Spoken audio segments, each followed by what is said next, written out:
Merantau keluar kota bohong kepada orang tuanya akan training TKW sebelum dirinya pergi ke luar negeri, namun ternyata sang wanita cantik ditemukan tak bernyawa di kos-kosannya sendiri usai transaksi aplikasi. Kisah nyata yang aku bawakan kali ini terjadi di Cirebon, tepatnya terjadi beberapa bulan lalu. Seorang wanita cantik bernama Anita Nafa, berusia 21 tahun, berasal dari Indramayu, Jawa Barat. Anita sendiri dikenal sebagai wanita yang baik, pendiam, tak banyak masalah, bahkan tak neko-neko. Di keluarganya Anita pun disayang orang tua. Punya dua kakak, Anita sendiri ternyata anak bungsu satu wanita di keluarganya. Masalah pendidikan Anita sendiri ternyata sekolah hanya sampai SMP. Mengingat keuangan keluarga tak memungkinkan, Anita yang ingin SMA dan kuliah, seakan dirinya merasa tahu diri dan tak banyak bicara kepada orang tua. Keseharian Anita sendiri di rumah mencari ikan di laut demi kebutuhan keluarga. Hingga akhirnya Anita sendiri mengaku bosan dan ingin kerja, ingin mandiri membantu kedua orang tuanya. Meski tak mudah mencari pekerjaan, Anita sendiri mencari lewat keluarga dan juga teman-temannya. Namun tetap, mengingat pekerjaan memang susah, Anita akhirnya memikirkan kalau dirinya ingin menjadi seorang TKW, ingin keluar negeri. Hingga bulan April 2024, Anita diajak oleh salah satu temannya untuk menjadi TKW. Sepertinya saat itu Anita melihat sang teman maju, hingga akhirnya Anita pun meminta izin kepada orang tuanya karena dirinya ingin membantu perekonomian keluarga. Meski berat, orang tua Anita sendiri mempersilahkan, bahkan kedua orang tua Anita mendukung keinginan Anita dengan menyiapkan semua berkas dan persiapan yang ada. Orang tua dari Anita sendiri mengungkapkan meski berat saat itu namun seakan tak punya pilihan. Hingga beberapa minggu kemudian, Anita sendiri harus pergi ke Cirebon untuk melakukan pelatihan dan mengurus semua berkas. Saat itu Anita pun pamit kepada orang tuanya akan pindah ke Cirebon untuk pelatihan dan mempersiapkan semuanya. Dengan penuh persiapan, Anita berangkat ke Cirebon dari daerahnya di Indramayu. 10 hari di Cirebon, Anita dengan sang ibu pun kerap berteleponan dan sang ibu mengungkapkan kalau Anita di sana tinggal di kos-kosan bersama temannya. Kepada sang ibu, Anita pun bercerita dirinya bahagia saat pelatihan, punya banyak teman dan punya banyak cerita teman-teman yang sukses menjadi TKW di luar negeri.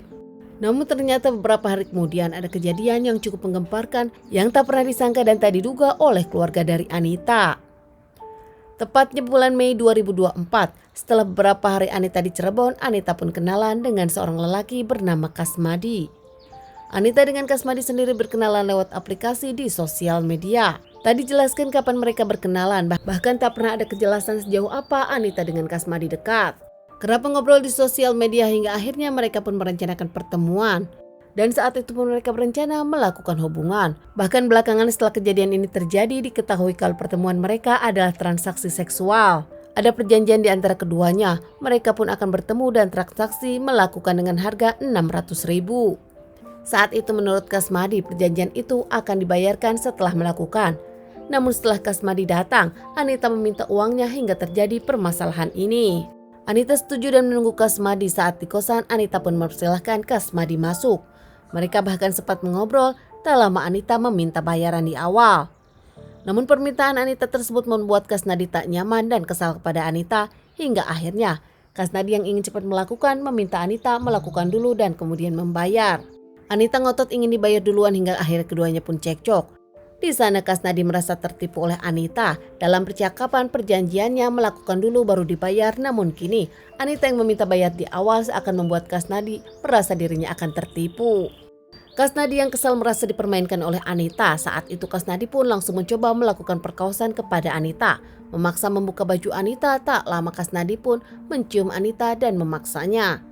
Tak diam, Anita pun melawan perbuatan Kasmadi, bahkan Anita pun menjerit dan melawan Kasmadi dengan cara menggigit. Panik dengan jeritan Anita, Kasmadi pun langsung membungkam, membenturkan Anita beberapa kali dan gelap mata. Kasmadi pun melakukan pencekikan kepada Anita. Kejadian ini terlalu cepat untuk Kasmadi. Menurut Kasmadi, dirinya tak sadar. Anita pun mengembuskan napas terakhirnya karena tak bisa bernapas. Panik dengan kondisi Anita yang sudah tak bernyawa lagi, Kasmadi pun mencoba kabur. Namun sebelumnya, Kasmadi membawa handphone, uang, dan juga emas milik Anita. Karena tak ingin cepat ketahuan, Kasmadi pun memasukkan Anita ke lemari pakaian. Keesokan harinya hingga siang hari, sahabat dari Anita merasa ada yang janggal karena Anita tak keluar kamar. Di telepon handphone tak aktif, merasa ada yang aneh. Karena Anita sendiri baru di Cirebon dan Anita tak tahu siapa-siapa, bahkan Anita pun tak pernah keluar tanpa dirinya. Sahabat dari Anita pun mengetuk pintu, namun tak ada jawaban dari dalam dan merasa curiga. Meminta penjaga kosan untuk membuka kunci kamar kos Anita, mereka berdua pun langsung masuk ke kamar kosan Anita. Kaget mendapatkan kamar kosan Anita acak-acakan, bahkan ada cairan merah. Sahabat dari Anita pun mencari Anita. Melihat di bawah ranjang tak ada, melihat di kamar mandi tak ada. Saat membuka pintu lemari, nampak kaget. Menemukan Anita sudah tak bernyawa dengan kondisi yang cukup tragis. Penemuan jasad Anita pun langsung dilaporkan kepada pihak kepolisian. Dan tak lama pihak kepolisian datang menyelidiki kasus ini. Membawa jasad Anita ke rumah sakit untuk dilakukan otopsi, dan benar saja hasilnya Anita berpulang karena dihabisi seseorang dengan kondisi yang cukup kejam.